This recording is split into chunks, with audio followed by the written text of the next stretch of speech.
हसन साहब, पाकिस्तान भारत के दरमियान अगर जंग हुई तो ज्यादा नुकसान किसका होगा? और इस वक्त जो सबसे बड़ा सवाल है वो ये है कि भारत और पाकिस्तान में से फौज किसकी बड़ी है, किसकी मजबूत फौज है, किसके पास कितने वेपन्स हैं, किसके पास क्या फायर पावर है।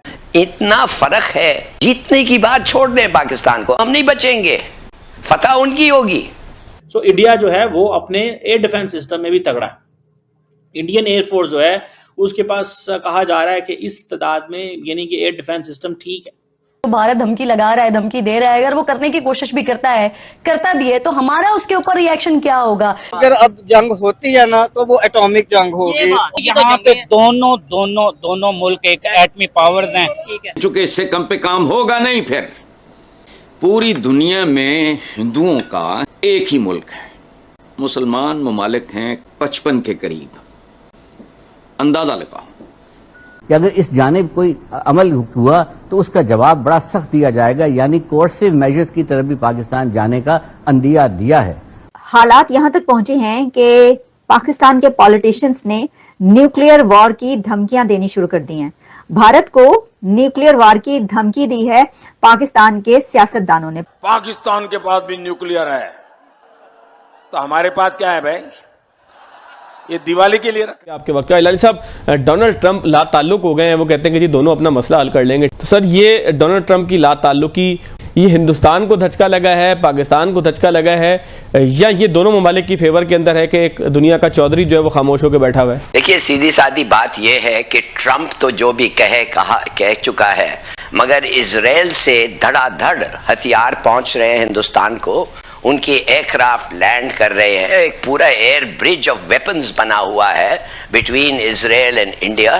तो ये क्या कह रहा है? अगर उसको परवाह नहीं है, उसका मतलब ये है कि अमेरिका, इजराइल जिधर है तो अमेरिका है ना साथ, तो इसके माने इजराइल और अमेरिका एक साइड को मदद कर रहे हैं। हम लोगों को कब ख्याल आएगा, हमें कब खबर आएगी कि अमेरिका जो है वो हिंदुस्तान के साथ हो गया है, और काफी टाइम से हो गया है, माने कि पहले से ही हुआ है उनके साथ। मूडी जो है बड़ी जबरदस्त रिलेशनशिप अमेरिका और ट्रंप के साथ उन्होंने फौज किया है। तो अब ये सोचना चाहिए कि हमारे दोस्त किधर हैं। ये वक्त वो है कि हमारे दोस्त भी आगे आए और हमें बताएं कि हम भी तुम्हारे साथ हैं। ईरान तो कह रहा है कि वो इंडिया भी हमारा भाई है और पाकिस्तान भी हमारा भाई है, आओ मैं कुछ ये ब्रोकरी करूंगा, गुडविल ये वो। देखिए, बात सीधी सादी है कि ऐसे मौके पे आपके दोस्त खड़े होने चाहिए, और अगर आपका पॉलिसी सक्सेसफुल होता तो अब तक आते लोग और कहते हम साथ खड़े हुए हैं। सऊदी अरेबिया क्या है, क्या कह रहा है सऊदी अरेबिया? ये हिंदुस्तान ने जाके कह दिया है कि इतने लोग मारे गए, ना सबूत, नो एविडेंस। लोग पाकिस्तानी जो इंडियन जेल्स में हैं उनको निकाल रहे हैं, उनको मार रहे हैं और उनको सिखा रहे हैं कि ये कहो और वो कहो। भाई, ये क्या हो रहा है हमारे साथ? और मैं आपको एक और चीज बता दूं, इतना फर्क है ऑड्स माने नंबर्स में उनकी जो फौज है, मैं अब कहता रहता हूं, फिर एक दफे कह दूं, 4 गुना हमारे से ज्यादा है उनका फौज। एयरफोर्स 6 गुना, नेवी 8 गुना।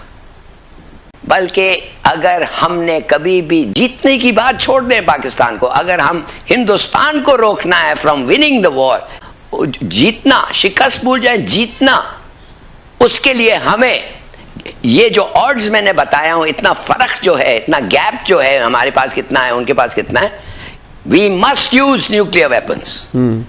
अगर हम न्यूक्लियर वेपन्स नहीं इस्तेमाल करें तो हम नहीं बचेंगे, फतह उनकी होगी।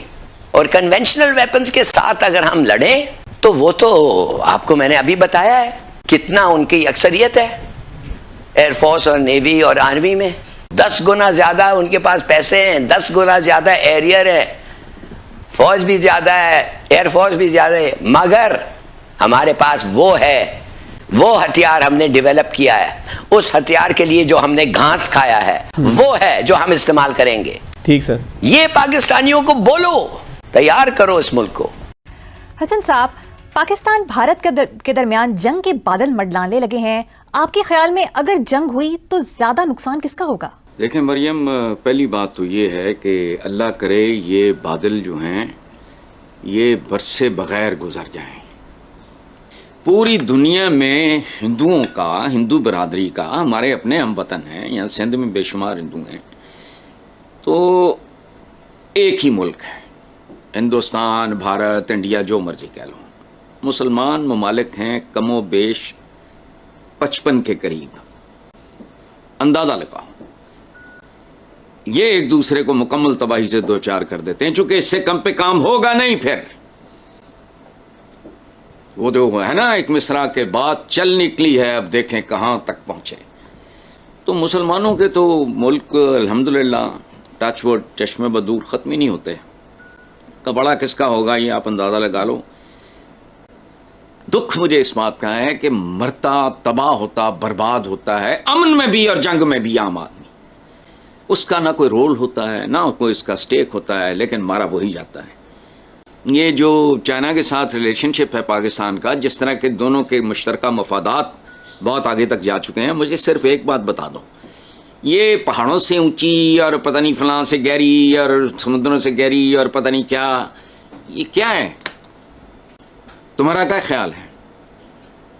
चाइना चुप करके तमाशा देखता रहेगा? मेरा नहीं ख्याल। और दूसरी बात यह है कि बॉटम लाइन तादाद नहीं है, बॉटम लाइन है एटम बॉम्ब। खत्म। या आपकी फौज 2 गुना है या 10 गुना है, बस एक बार ये जहन्नुम का दरवाजा खुल गया तो फिर तो मैं भी नहीं चाहूंगा कहीं रुके। फिर ये for the centuries to come एक सबक सीख लिया जाए।